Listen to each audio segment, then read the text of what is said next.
Assalamualaikum warahmatullahi wabarakatuh.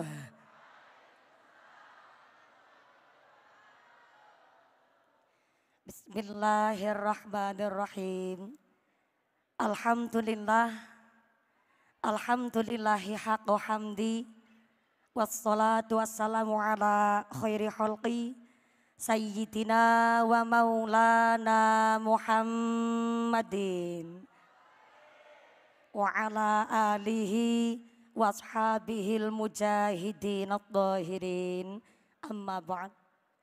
Hadaratal mukhtaramin wal mukarramin, para alim, para ulama, para romo kiai, para masyayikh, para ibu nyai yang kami cadong barokah ilmu dan barokah doanya. Wabil akhos kepada Bapak Menteri Agama Republik Indonesia Romo Kiai Haji Yakut Khalil beserta Ibu yang kami hormati dan yang kami muliakan. Aduhai senangnya diundang Menteri Agama, kumpul para kiai dan juga santri bersama. Putra kiai masyhur, itulah Menteri Agama. Kami titip pesan, jangan cari istri kedua. Menteri BUMN, Bapak Erick Thohir, ngurusin negara, beliau ahli dan mahir. Bapak Erick Thohir, tolong pakai sarungnya. Kemarin ikut diklat, mana jaket bansernya.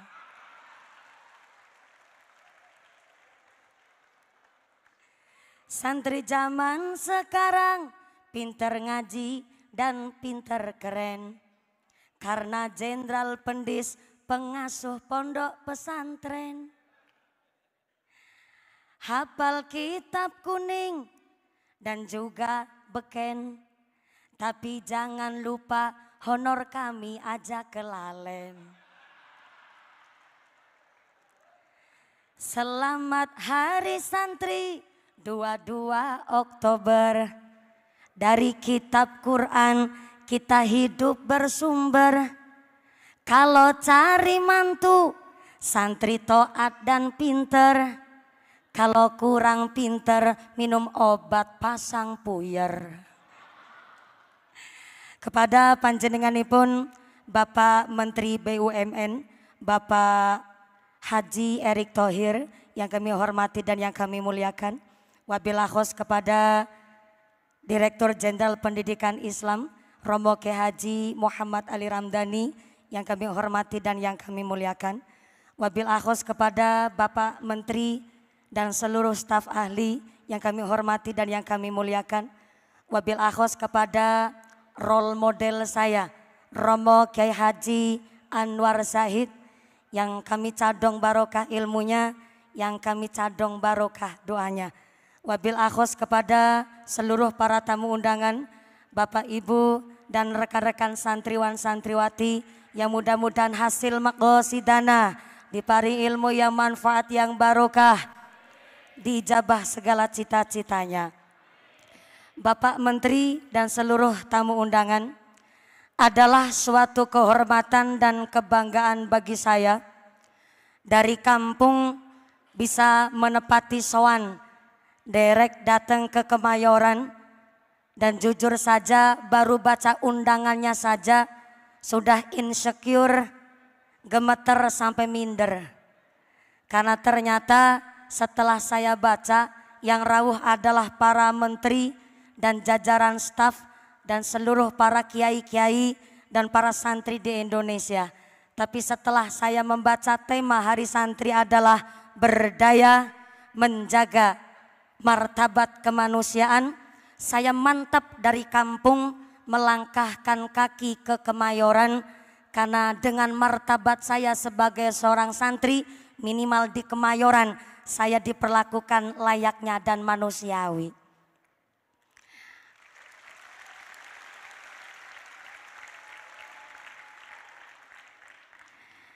Jikalau martabat seorang manusia dihargai, menurut kami para santri bahwa ternyata yang namanya harganya diri terletak pada adabnya.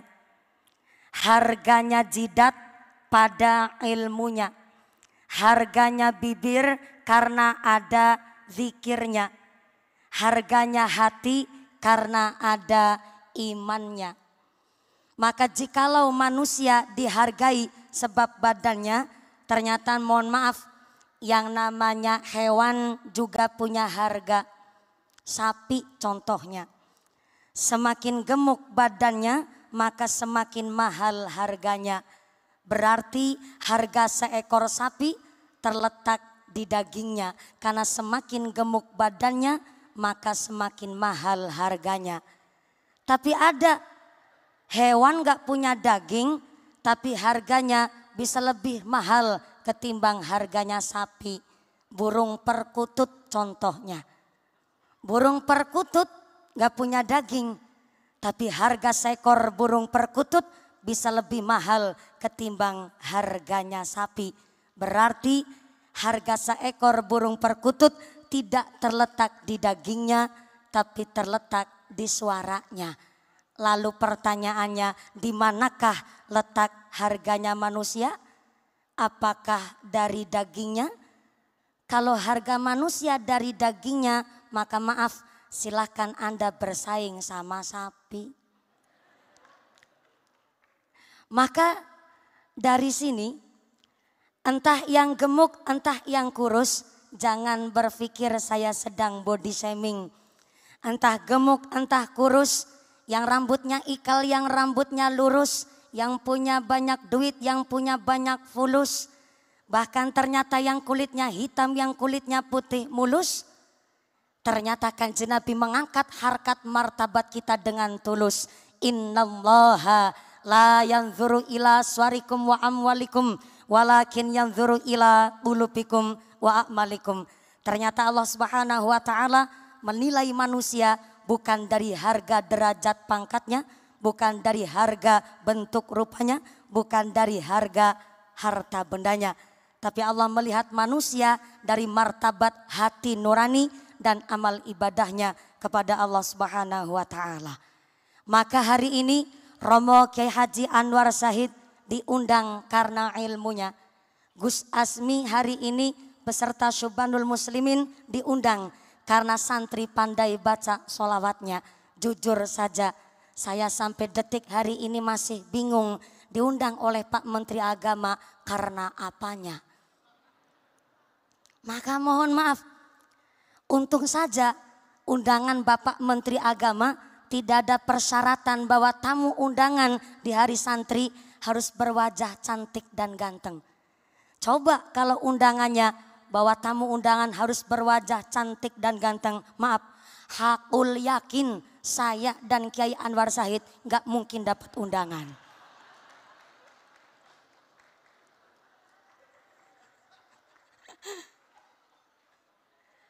Maaf Kiai.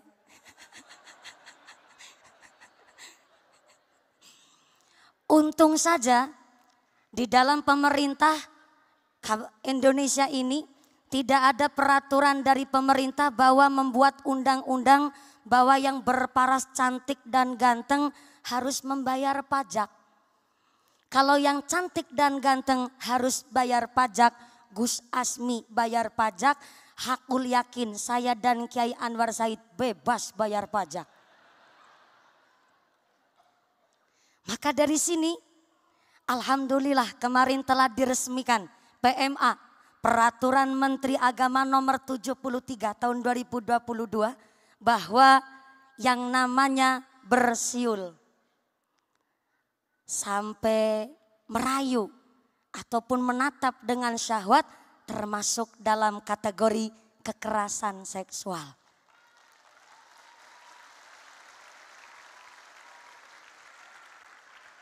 Dengan Peraturan Menteri Agama nomor 73 tahun 2022, kami khususnya para perempuan di Indonesia sangat betul-betul merasa dilindungi baik secara psikis untuk berkontribusi di dalam Indonesia, untuk berinteraksi di dalam ruang publik.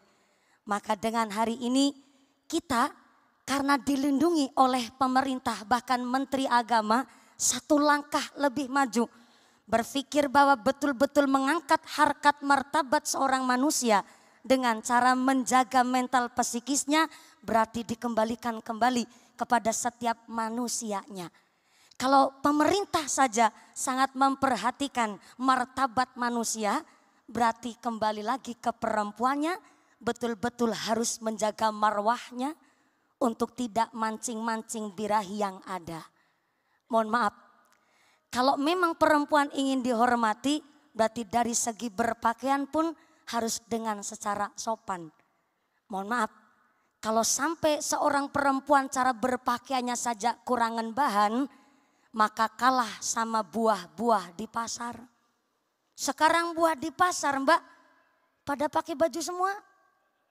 Buah apel pakai baju, buah pir pakai baju, buah jeruk pakai baju, buah anggur pakai baju.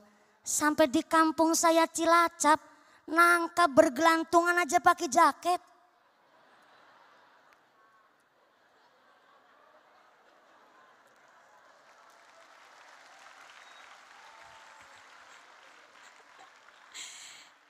Ibu Menteri Agama, Ibu Emma, di Cilacap nangka bergelantung di pohon saja pakai jaketan. Tapi pertanyaannya kalau buah nangka di kampung saya aja pada jaketan, kenapa nangkanya perempuan enggak pada di berongsong?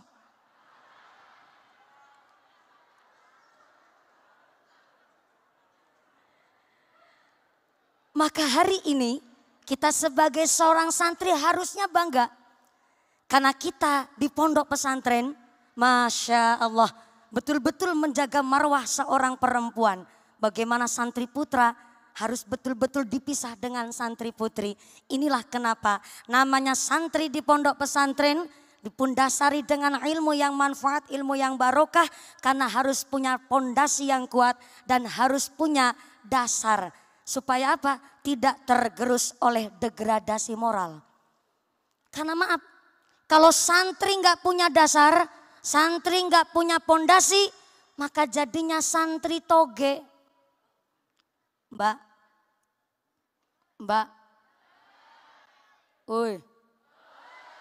Mbak, ada santri namanya santri toge.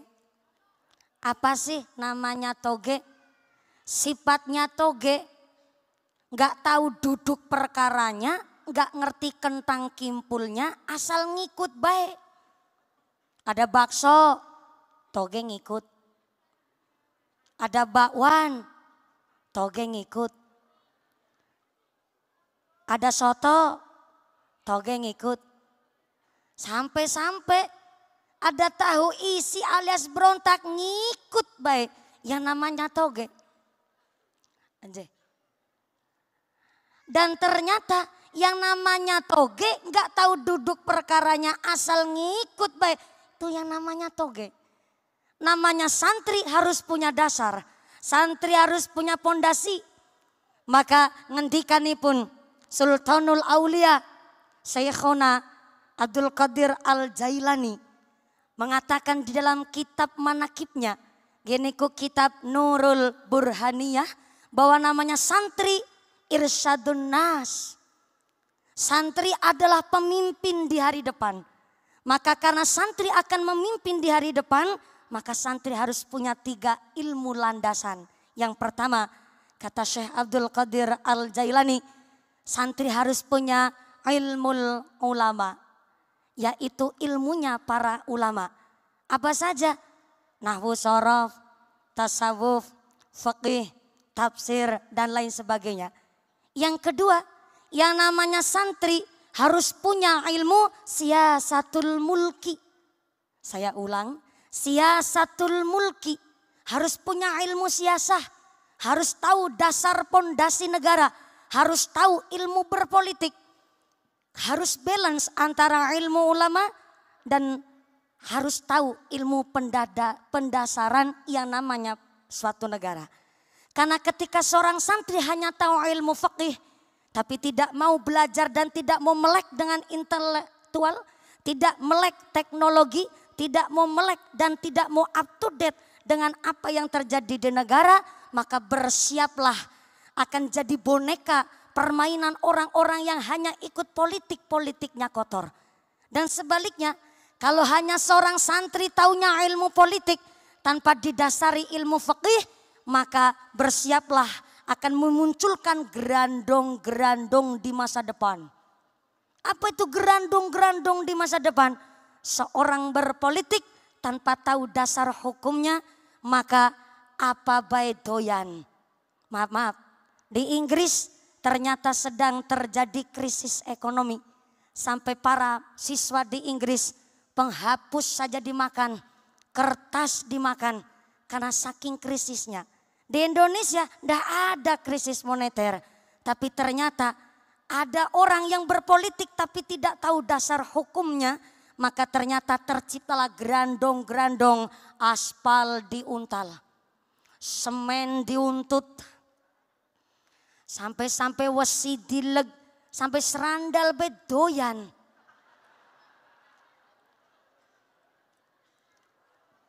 Maka seorang santri irsyadun nas, pemimpin masa depan harus punya landasan ilmu.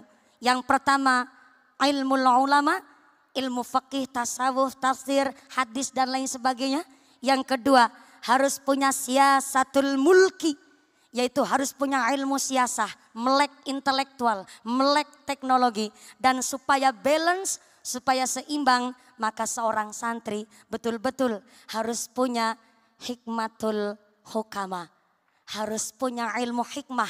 Namanya santri biasa puasa dalail, biasa puasa nyerowot, biasa puasa Senin Kemis. Jam 2:30 pagi sudah dibangunin sholat tahajud untuk qiyamul lail. Inilah hikmahnya seorang santri untuk menjadi seorang menteri. Cita-cita kepingin jadi seorang kiai, jadi apapun yang sukses, maka harus punya landasan pondasi. Supaya apa? Tidak hanya sebagai santri toge, tapi mampu menjadi santri irsyadun nas, pemimpin di hari depan.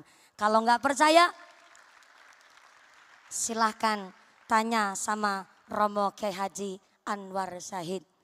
Beliau dari tadi merem bukan karena ngantuk, tapi lagi ngebatin. Santri ceramah kelamaan, kul wailek suwen.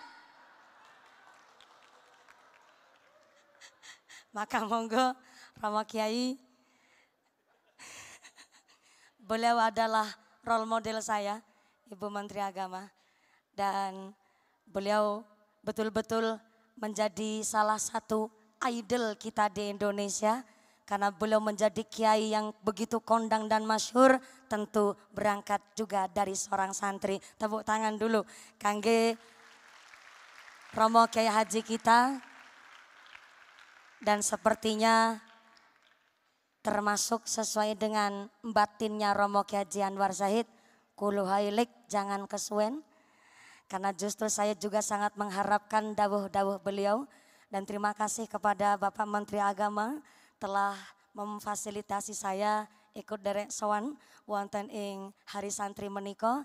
Terima kasih Bapak Erick Thohir, Bapak Wakil Menteri Agama dan seluruh para staf. Oh, hari ini juga kerawan Bapak Menteri Sandiaga Uno. Terima kasih. Segerawuh, alhamdulillah. Dan Bapak Azwar Anas, Menteri ARB.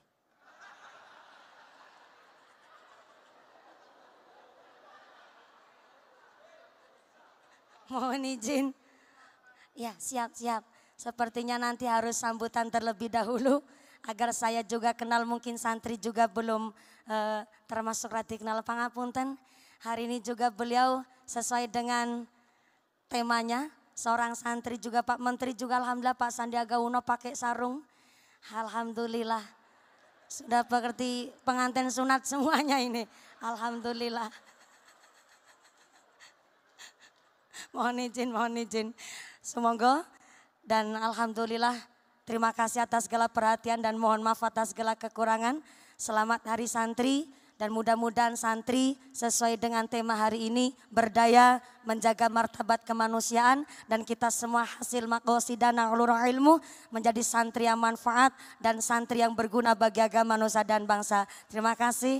Usikum wa nafsi bitaqwallah. Wassalamualaikum warahmatullahi wabarakatuh. Waalaikumsalam warahmatullahi wabarakatuh.